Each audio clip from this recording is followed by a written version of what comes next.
우리는 처음 만난 사람에게 대뜸 몸무게가 얼마나 되세요? 하고 묻지 않습니다. 신뢰가 되는 질문이기 때문이죠. 사람의 몸무게가 모두 비슷비슷하면 별 문제가 되지 않습니다.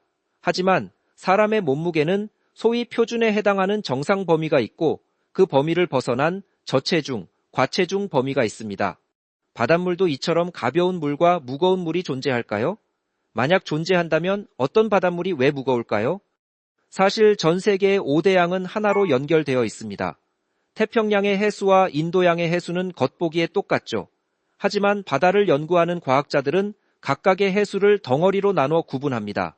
이 덩어리를 수계라고 부릅니다. 결론부터 말하면 수계는 서로 무게가 다릅니다. 무거운 수계는 가벼운 수계 아래에 위치하게 되죠. 이처럼 수계는 고유한 무게를 가지지만 이 무게가 항상 일정하지는 않습니다. 점점 가벼워지거나 점점 무거워지기도 하죠. 시간에 따른 변화를 겪는 것입니다. 그런데 고체가 아닌 유체인 해수의 무게는 어떻게 잴까요? 우선 가로, 세로, 높이가 각각 1m인 정육면체 상자, 즉 부피 1세제곱미터의 상자를 상상해 봅시다. 그 다음 비교할 두 해수를 각각 넣어서 질량을 비교합니다. 부피를 동일하게 맞추고 질량을 비교하는 것이죠.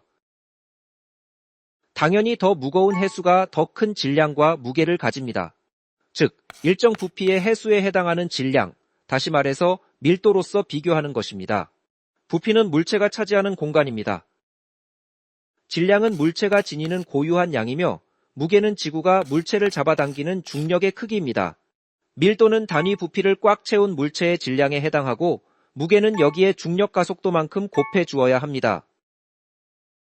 지구 내에서 중력 가속도는 일정하므로 무게는 질량에 비례하여 질량이 클수록 무겁습니다.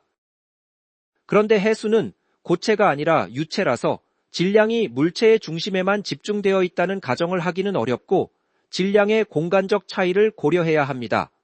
즉, 어떤 공간에서는 단위 부피 내의 질량이 작고 다른 공간에서는 단위 부피 내 질량이 크다는 의미지요. 따라서 밀도의 공간적 차이가 존재합니다.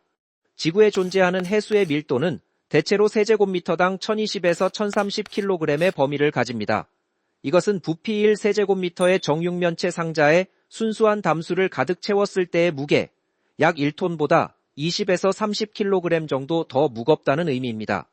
상대적으로 무거운 해수의 밀도는 세제곱미터당 1030kg에 가깝고 가벼운 해수의 밀도는 세제곱미터당 1020kg에 더 가깝습니다. 얼핏 보면 큰 차이가 없어 보일지도 모릅니다. 하지만 분명 5% 내외의 소폭의 변화를 겪으며 상대적인 무게의 차이가 생깁니다. 이 작은 차이가 거대한 해양 순환을 좌지우지할 정도로 중요합니다. 따라서 과학자들은 해수의 무게를 매우 정밀하게 구분하고 있지요. 다시 처음 질문으로 돌아옵시다. 과연 어떤 해수가 더 무거울까요? 이는 밀도로 알아볼 수 있습니다. 일단 해수는 담수에 비해 밀도가 높습니다. 그리고 소금기가 많을수록 밀도가 큽니다. 즉, 다른 조건이 같다면 염분이 높은 해수가 염분이 낮은 해수보다 밀도가 큽니다. 바닷물이 짤수록 밀도가 큰 것이죠. 만약 염분이 일정하다면 온도가 낮을수록 분자 사이 거리가 가까워집니다. 해수가 차가울수록 밀도가 큰 것이죠. 또한 해수는 약 영하 2도씨인 어느 점에 도달할 때까지 수온이 낮아질수록 계속 밀도가 증가합니다. 해수를 계속 냉각하면 최대 밀도에 도달하기 전에 얼어붙어 떠있는 빙하, 즉 해빙이 생성되지요. 따라서 다른 염분이 일정하다면 수온이 낮은 차가운 해수가 수온이 높은 따뜻한 해수에 비해 큰 밀도를 가진다고 할 수 있습니다. 대기의 기온이 낮고 강한 해상풍이 부는 고위도 해역에서는 해표면 냉각이 극심합니다.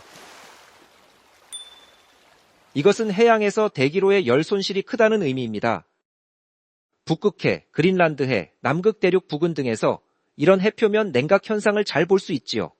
해표면 냉각이 발생하면 수온이 낮아지며 밀도가 증가하여 해수가 무거워지는 동시에 해빙이 만들어질 때 빠져나오는 소금으로 인해 염분까지 증가하여 밀도가 더욱 증가하게 됩니다. 수온이 낮아지고 염분이 높아지는 과정을 통해 무게를 높이며 무거운 수계가 만들어지는 것입니다. 반대로 비가 많이 내리거나 강에서 담수인 강물이 바다로 흘러나오는 경우 또는 해빙이 녹아 해수의 염분을 낮추는 경우에는 모두 해수의 밀도가 낮아지며 가벼운 숫괴가 만들어지는데, 이처럼 가벼운 저염의 해수는 중국 양쯔강 하구에 가까운 동중국해, 북부 해역 등의 해표면 부근에 떠다니게 됩니다. 떠다니는 저염의 해수에 대기로부터의 열 공급까지 증가하면 수온이 높아지므로 더더욱 가벼워지게 됩니다. 이제 해수가 어떻게 이동하는지 감이 오시나요? 해수의 밀도는 해수의 이동을 결정하는 데 매우 중요한 조건이 됩니다. 그리고 해수의 밀도에는 수온과 염분이 지대한 영향을 끼칩니다. 해수는 주변 해수보다 가벼워지면 부력이 생겨 떠오릅니다. 반대로 주변 해수보다 무거워지면 가라앉으면서 심해를 채우는 심층수가 되죠. 그린란드와 남극 대륙 주변 해역에서 만들어진 북대서양 심층수와 저층수가 대서양의 심해를 채우고 이어 남빙양, 인도양, 태평양을 차례로 거쳐 다시 대서양의 표층으로 복귀하며 거대한 해양 순환을 완성합니다. 회전 초밥 레스토랑이나 공장의 컨베이어 벨트와도 비슷해서 이를 해양 컨베이어 벨트 순환이라고도 부르지요.